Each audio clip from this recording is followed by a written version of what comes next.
Hi, I'm Andre. I'm a black nerd. You know, doing a lot of talks about movies that are coming out, it's very rare that I get surprised nowadays. So I was on a trip to Austin, Texas. Some of you know I went down there to host an event for Sci-Fi, The Magicians. I hung out with the people at Double Toasted. I got to do part of their podcast, which I'll put links in the description. Double Toasted is a great, awesome movie podcast. They showed me this trailer that I had never heard about, never seen, didn't know anything about, and that, of course, was 10 Cloverfield Lane. And I guess I wasn't alone.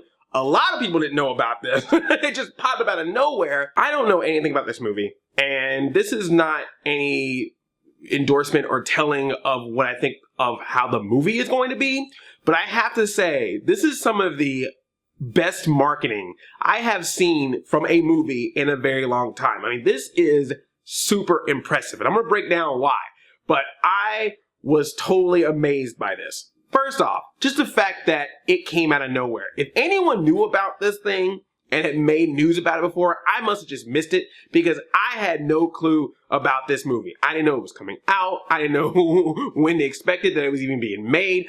I liked Cloverfield, and I always thought it'd be cool to see a sequel. And then boom, this trailer shows up for 10 Cloverfield Lane, and you're just like, well, okay. When you think about all the movies that we know that are coming out years in advance at this point, and not just months in advance now, years in advance. I mean, we know the Avengers and DC movie schedule to like 2020 at this point. It is very rare in this day of the internet to have a movie just pop up with a trailer and you know nothing about it. So that is impressive. That gets people like, whoa, surprise, let's start talking. That's great.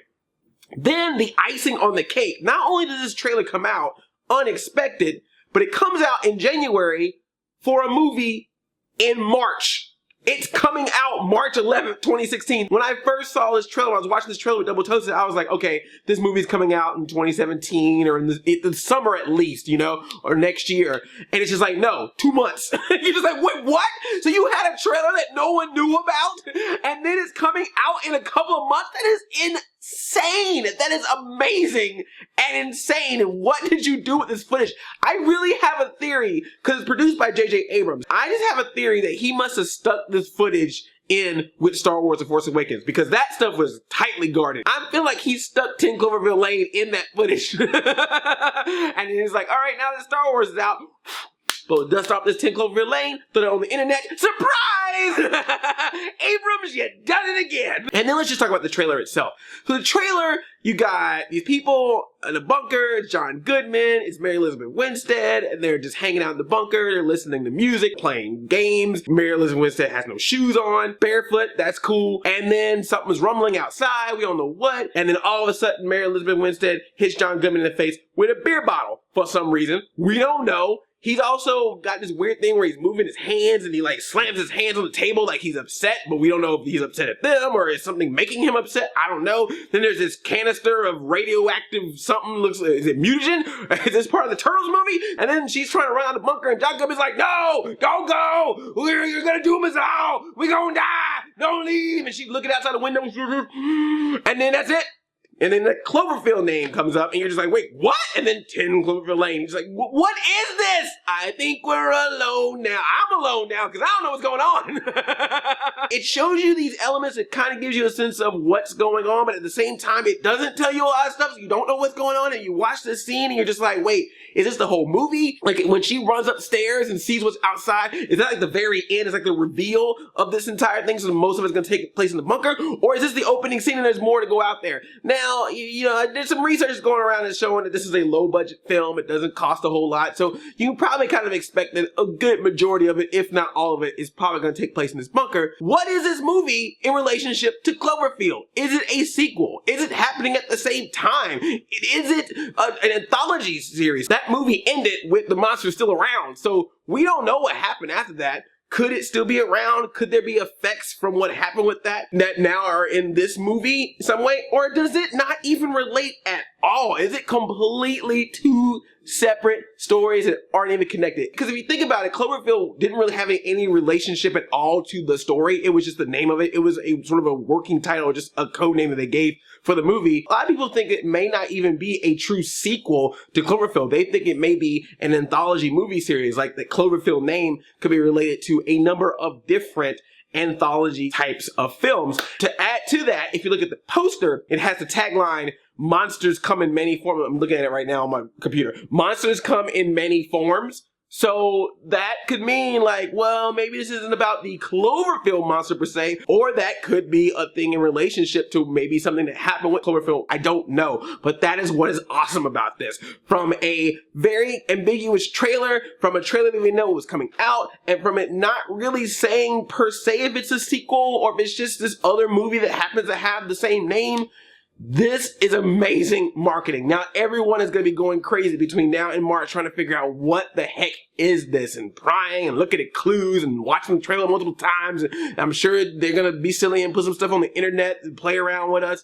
That's how Abrams do sometimes, man. Now, devil's advocate, I will say that this can work against them too. I mean, as cool as it is to get people hyped up this way, sometimes you can get so hyped that the hype can then lead to a disappointment. Not because the movie is bad, but because the hype is so strong for said movie that once you see it, you're kind of like, oh, well, this movie is good, but I already had it hyped to be better, so therefore I'm disappointed. There's the trailers that are like story trailers where they just kind of hit the plot points because they want you to make sure you know what you're expecting so that you feel comfortable to give your money to go. And this is a more risky venture where they don't really tell you the story, but they just give you the tone of what the movie is going to be like. You don't know exactly what's going to happen, but you got a sense or feeling of the environment that movie is in. That's risky because some people don't like to go see movies if they don't know what's happening in those movies. Tomorrowland, for example, they had said that was one of the reasons why a lot of people didn't go to it, because the trailers didn't really give them a clue of what the movie was about. This could happen with this movie as well. But the positive of that is that you do have people trying to figure out or trying to have this conversation of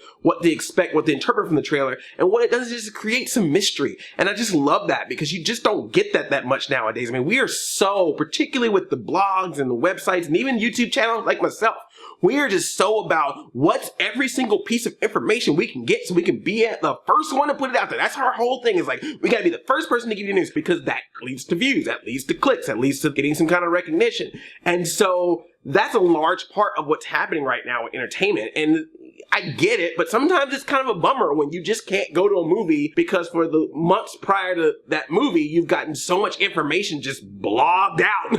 You know, just like, well, yay, this movie's good, but I kind of knew everything that was happening because of the blogs and the websites and the tweets and the Facebook messages and the YouTube clips and this got leaked in this photo from an inside source. You know, like you just can't go and enjoy something. So it's just nice to have something like this. Now, like I said, this is just based on the trailer and the marketing. Like I said, this movie could be good. This movie could be crap. This movie could, who knows? But I have to say, it's just been nice and cool to see something like this happen. Information out there to get you invested, to get you interested, but still not enough that you know what's going on. That's impressive. And to do that in 2016, it's pretty darn impressive. I gotta give you props for that. What do you think it's gonna end up being? Let me know your theories and thoughts in the comments. Thanks for listening to this rambling. I hope this all made sense. I just wanted to talk about that because I just thought this was fascinating.